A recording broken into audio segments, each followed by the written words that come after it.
Jangan lupa like, subscribe, dan aktifkan loncengnya. Nah, di video kali ini kita akan melanjutkan materi untuk kisi-kisi PAT kelas 7 untuk bagian yang kedua, yaitu untuk soal-soal isian singkat dan soal-soal uraian. Kita langsung saja ke nomor 21. Jadi pertanyaannya seperti ini: perbandingan besar uang Anton dibandingkan Benny, kemudian dibandingkan Chandra, itu adalah 3:4:2. Yang diketahui itu adalah selisih uang Benny dan Chandra. Jadi selisih uang Benny dan Chandra itu adalah 30.000. Nah, tulis ini ya. Pertanyaannya adalah jumlah uang mereka bertiga adalah. Nah, kita langsung saja ke rumus cepatnya ya. Jadi rumusnya itu kan yang dicari sama dengan angka perbandingan dicari diper angka perbandingan diketahui baru dikali hasil yang diketahui, aslinya yang diketahui, asli diketahui. Nah, angka perbandingan yang dicari adalah jumlah uang mereka bertiga. Berarti angka perbandingannya itu adalah jumlah dari perbandingan ini. Jadi 3 tambah 4 tambah 2. Itu kan 3 tambah 4 7, 7 tambah 2 9. Jadi 9 per angka perbandingan yang diketahui. Yang diketahui adalah selisih uang Benny dan Chandra. Ini ya, Benny dan Chandra. Kita lihat selisihnya berapa ini Benny dan Chandra, angka perbandingannya. Selisihnya adalah 2 kan, 4 dikurangi 2 kan 2. Berarti 9/2 dikalikan dengan asli diketahuinya, ini adalah uang dari selisih dari Benny dan Chandra adalah 30.000. Berarti 9/2 dikali 30.000. Kemudian ini bisa disederhanakan ya, jadi 15.000. 9 kali 15.000 diperoleh jumlah uang mereka bertiga adalah Rp135.000. Seperti itu untuk contoh soal nomor 21. Kemudian pembahasan nomor 22, jawabannya seperti ini ya. Nomor 22 seperti ini. Ani ingin membeli sebuah tas dengan harga awal 250.000. Setelah mendapat diskon, ternyata Ani hanya membayar 225. Tentukan persentase diskonnya. Nah, kita lihat potongan harganya atau diskonnya dalam bentuk rupiah. Potongan harga itu kan berarti harga awalnya 250, cuman disuruh membayar 225.000. Jadi dikurangi 225. Diperoleh potongan harganya sebesar 25.000. Baru kita masuk ke dalam persen diskonnya. Jadi persen diskon itu sama dengan ini ya, potongan harganya kan 25.000 per harga awal ya. Harga awalnya adalah 250.000 per harga awalnya baru dikali 100%. Nah, sehingga diperoleh berapa ini? Ini kan 3 bisa disederhanakan, diperoleh diskonnya adalah 10%. Seperti itu untuk nomor 22. Kita lanjut ke nomor 23. Seorang pedagang membeli satu karung dengan berat seluruhnya 90,3. Nah, ini adalah brutonya ya berarti ya. Satu karung beserta isinya. Ini brutonya adalah 90,3. Kemudian tara atau berat karung kosong itu adalah 0,3 kg. Berarti kita cari dulu netonya atau berat bersihnya. Neto itu adalah bruto dikurangi taranya. Brutonya adalah 90,3 dikurangi 0,3. Jadi berat bersih untuk satu karung beras itu cuma 90 kg. Jadi nggak sampai 90,3. Padahal harga 1 kg itu adalah 6.000. Berarti jumlah uang yang harus dibayar berapa? Jumlah uang yang harus dibayar, jumlah uangnya yang harus dibayar berarti kan karena netonya 90 kg, ya udah 90 dikali 1 kilogramnya itu adalah Rp6.000. 90 dikali 6.000 ya. Berarti harus membayar sebesar 9 kali 6 itu adalah 54. Terus nolnya ngikutin ya. 1 2 3. 540.000. Seperti itu untuk nomor 23. Kemudian nomor 24. Nah, seperti ini. Jika diketahui OAB-nya 45 derajat, kemudian ini OBC ya. OBC-nya adalah 60 derajat, maka besar ADC, jadi yang ditanyakan adalah ADC yang ini ya, yang ditanyakan. Nah, kita tahu bahwa sudut ADC sifat layang-layang itu sama dengan sudut ABC, jadi yang di depannya ini sama. Kalau di sini 45 derajat, terus kemudian ini ada simbol siku-siku, siku-siku kan 90, ya kan? Berarti kita cari dulu sudut ABO-nya. Jadi sudut ABO itu kan ABO, ini kan segitiga, berarti totalnya kan 180 derajat. Berarti untuk mencari sudut yang ini, nah yang ini berarti 180 derajat dikurangi 90 dikurangi 45. Berarti diperoleh ABO-nya itu adalah 45 derajat. Di sini 45 derajat. Berarti sudut ADC-nya itu kan sama dengan sudut yang sebelah depannya ini, ABC. Berarti 45 tambah 60. Berarti sudut ADC sama dengan 45 derajat tambah 60 derajat, sehingga diperoleh sudutnya adalah 105 derajat. Seperti itu untuk nomor 24. Kemudian kita langsung ke nomor 25 ya. Nomor berikutnya. Nomor 25. Nah, seperti ini. Diketahuinya jika keliling persegi panjangnya itu adalah 60. Keliling persegi panjangnya 60, panjangnya 19 cm. Maka yang ditanyakan adalah lebar persegi panjangnya. Nah, kita tahu bahwa rumus keliling untuk persegi panjang keliling itu adalah 2 kali P tambah L ya. Kelilingnya adalah 60 cm, ya udah ditulis 60 cm sama dengan 2, ini kasih kurung, dikali panjangnya 19 ditambah L. Ingat 19 tambah L itu nggak bisa ya, karena beda jenis. Berarti teknik perkaliannya perkalian pelangi ya. 2 kali 19 kemudian 2 kali L. 2 kali 19 itu adalah 38 ditambah 2 kali L itu adalah 2L. Jadi 38 plus 2L sama dengan 60. Kemudian yang angka-angka kita kelompokkan. Berarti 38-nya tak pindah ke kiri ya. 60 kurangi 38 sama dengan 2L. Ini pindah ruas jadi min. 60 dikurangi 38 itu adalah 22 sama dengan 2L. Biar enak aja, variabelnya itu cuma tak tuker aja ini. Berarti gimana? Kiri bagi 2, kanan juga bagi 2. Diperoleh lebarnya adalah 11 cm. Seperti itu untuk pembahasan nomor 25. Nah, sekarang kita lanjut ke soal uraian ya. Nah, soal uraian seperti ini. Nomor 26. Nomor 26, pembangunan sebuah gedung direncanakan selesai dalam waktu 60 hari. Jadi 60 hari akan diselesaikan oleh 24 pekerja. 24 pekerja. Kemudian setelah dikerjakan 40 hari, sudah dikerjakan ya. Sudah dikerjakan 40 hari oleh 24 pekerja. Kemudian pekerjaan tersebut terhenti selama 8 hari. Berarti normalnya ini kan berarti normalnya, karena sudah dikerjakan 40 hari berarti normalnya 20 hari ya. 20 hari itu 20 hari lagi akan selesai dalam waktu 24 pekerja. Maksudnya 20 hari akan selesai jika dikerjakan oleh 24 pekerja.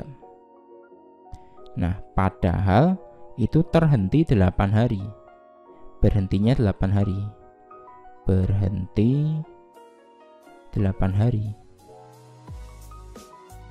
Nah, berarti sisa waktunya itu kan 20 dikurangi 8. Berarti sisa waktunya kan 12 hari aja. Dari rencana semula itu 20 hari 24 pekerja. Karena berhenti 8 hari, berarti sisanya tinggal 12 hari. Berarti biar tepat waktu, ini harus dikerjakan berapa pekerja. Nah, kayak gini termasuk perbandingan berbalik nilai ya. Jadi harinya semakin sedikit, maka pekerjanya harus semakin banyak biar tepat waktu. Jadi ini cara yang pertama dulu ya, yang tak pakai untuk soal nomor 26. Berarti perbandingan berbalik nilai, maka ini kalau kita misalkan B gitu ya, misalkan B,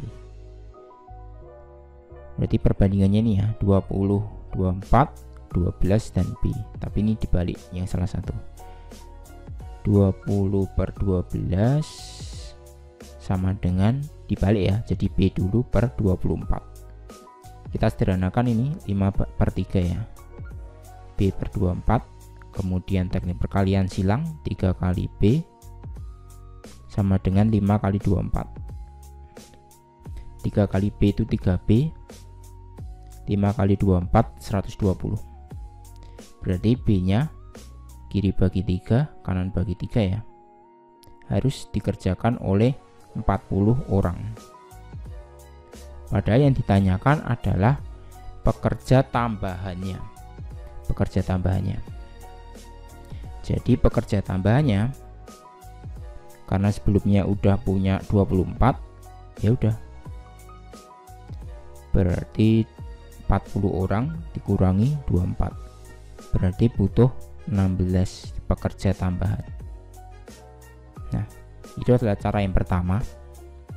Atau kita bisa lakukan dengan cara tabel. Nah, kita bentuk tabel seperti ini. Ini harinya, ini pekerja, ini beban kerja ya. Bekerja, ini beban kerja. Beban kerja. Beban kerja itu adalah hari dikali pekerjanya. Pekerjanya. Nah, seperti itu. Nah, sekarang awalnya itu kan 60 hari selesai oleh 24 pekerja. Ya kan? Berarti beban kerjanya itu kan 60 kali 24 nanti diperoleh 1440. Kemudian sudah dikerjakan itu selama 40 hari oleh 24 pekerja juga. Jadi ini sudah selesai 960, beban kerjanya sudah selesai. Karena berhenti ya, berhenti. Ini berhenti 8 hari, berarti nggak bekerja ya, 0. Ini berhenti. Kemudian sisa waktunya itu adalah 12 hari ya. Berarti kan 60 kurangi 40 kan 20, 20 kurangi 8, 12 hari. Itu dikerjakan oleh berapa pekerja? Nah, ini masih tanda tanya. Nah, sekarang kita lihat di sini berarti beban kerjanya tinggal berapa ini? 1440 dikurangi 960.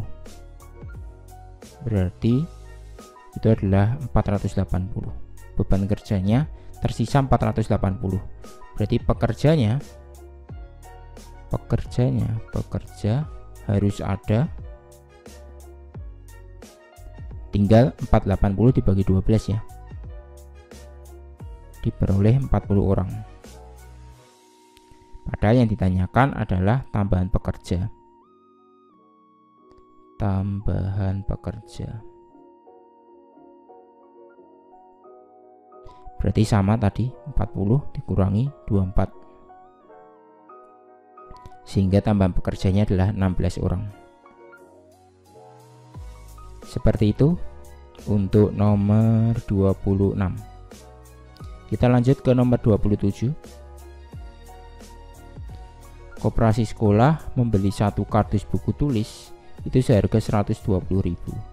Jadi satu kardus isinya 100 buku tulis, kemudian setiap buku tersebut dijual dengan harga 1.500. Tentukan A, harga total penjualan buku untuk 100 buku. Berarti ya udah A, karena ada 100 buah, kemudian harganya satu buku itu 1.500, berarti tinggal dikali ya. Harga total penjualan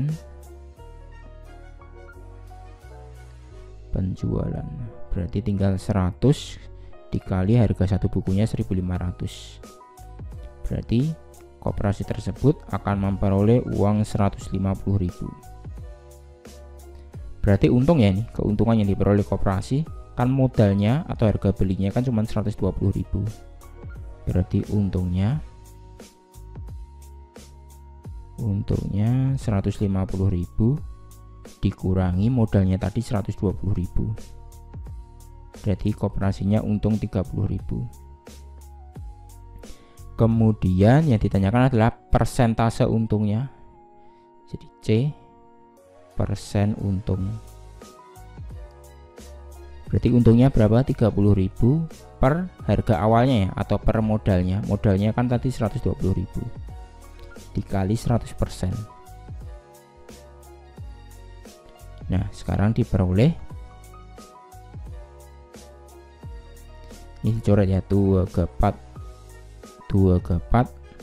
300, 3 dan 12 ini bagi 3 1, bagi 3 4, 100 bagi 4 25% ya. Nah, berarti persentase untungnya adalah 25%. Kita lanjut ke nomor 28. Tasya ingin membeli kaos olahraga merek Adidas. Ia dapat membeli di toko A, toko B, dan toko C. Harganya seperti ini ya, harga awal sebelum diskon, dan ini diskonnya. Kita cari dulu harga yang harus dibayar masing-masingnya. Kita pakai langsung cara cepat ya. Jadi misal diskonnya 25%, berarti harga jualnya itu adalah, ini adalah harga jual ya. Kalau dalam bentuk persen adalah 75%, karena di diskon 25. Kalau yang toko B ini adalah 85%, 100 dikurangi 15, sedangkan toko C itu adalah 100 dikurangi 30, 70%. Bisa dipahami ya persen harga jualnya. Kemudian berarti toko A, berarti harga setelah diskon. Ini harga jual di sini maksudnya harga setelah diskon. Jadi harga setelah diskon, harga akhir, tapi dalam bentuk persen akhir. Jadi harga akhirnya untuk toko A gampang ya, 75%, berarti 75 per 100 dikali dengan ini 125.000, diperoleh nanti hasilnya adalah 93.750. Kemudian untuk toko B, harga akhir, berarti karena diskon 15% kita bayarnya cuma 85%. 85 per 100 dikali dengan harganya tadi, harga awalnya 110.000, diperoleh nanti harga akhirnya adalah 93.500. Kemudian toko C, harga akhirnya, toko C harga akhir,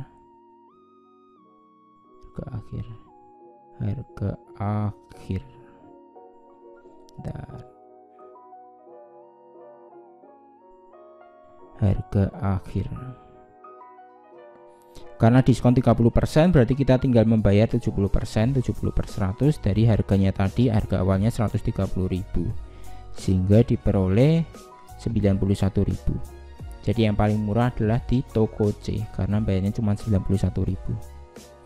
Berarti Tasya ingin mengeluarkan uang seminimal mungkin, maka sebaiknya Tasya membeli di toko C. Jadi Tasya sebaiknya membeli di toko C. Next, kita lanjut ke nomor 29. Paman memperoleh gaji sebulan 1.450.000 dengan penghasilan tidak kena pajaknya itu sebesar 360. Pertanyaannya yang pertama adalah penghasilan kena pajak. Penghasilan kena pajak sama dengan, berarti ini ya, 1.450.000 dikurangi dengan penghasilan tidak kena pajaknya ini 360.000.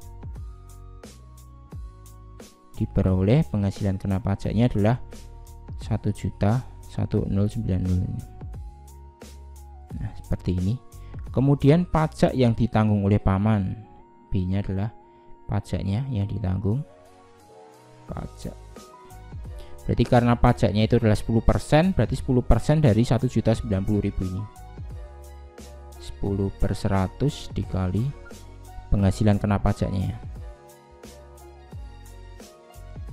Diperoleh pajaknya adalah 109.000. Nah, 109.000. Kemudian berarti penghasilan bersihnya C, penghasilan bersih.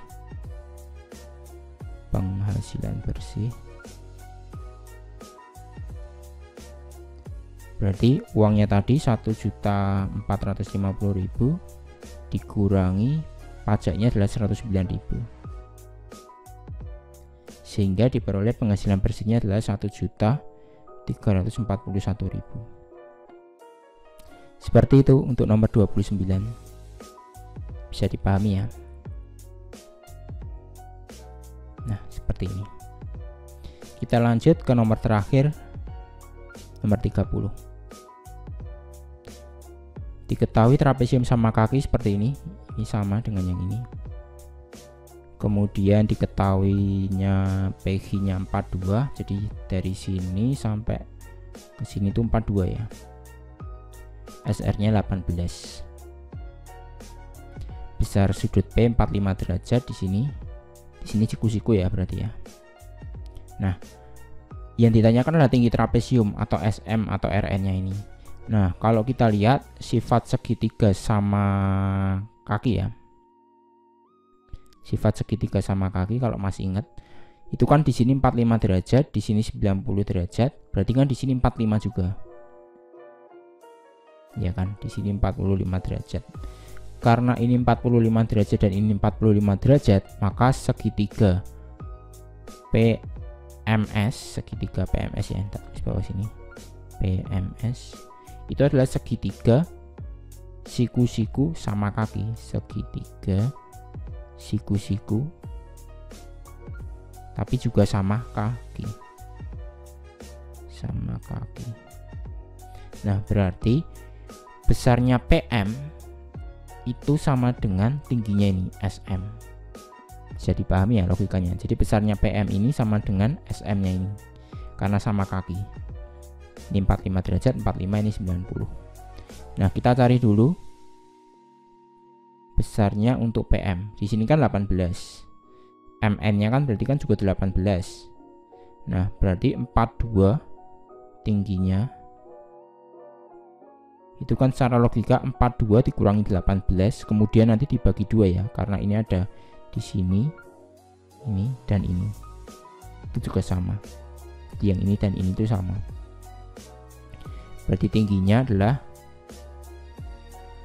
42 dikurangi 18, kemudian nanti dibagi 2. Jadi 42 dikurangi 18 itu adalah 24 ya. 12. Kemudian bagi 2. Jadi 12 cm tingginya. Kemudian karena kita udah tahu bahwa tingginya ini ternyata juga 12 cm tingginya. Terus kemudian luas trapesium yang B, yang A, yang B luas trapesium itu rumusnya jumlah sisi sejajar kali tinggi bagi 2 ya.